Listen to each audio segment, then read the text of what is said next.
La mère, ce n'est pas seulement la femme qui nous donne naissance. Elle est un passage, un sas sacré entre le monde visible et invisible. À travers elle, nous faisons notre première expérience de la présence de la mère divine, cette énergie primordiale qui engendre et nourrit tout l'univers. Son amour est un reflet de cet amour cosmique, un amour inconditionnel, protecteur, généreux. Mais cet amour ne s'arrête pas à la relation mère-enfant. Il est partout. C'est la force même de la création, les étoiles, les océans, les arbres, les animaux, chaque être humain. Tout est né de l'amour et de la lumière.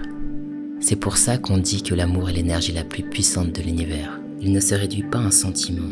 L'amour est une vibration vivante, une harmonie qui traverse toute chose. On peut la sentir dans la respiration d'une plante, dans le regard d'un animal, dans le souffle du vent ou la puissance d'une cascade. Alors qu'en est-il de l'enfer ? Dans cette vision, l'enfer éternel n'existe pas. C'est une illusion, une construction née de la peur et de la séparation.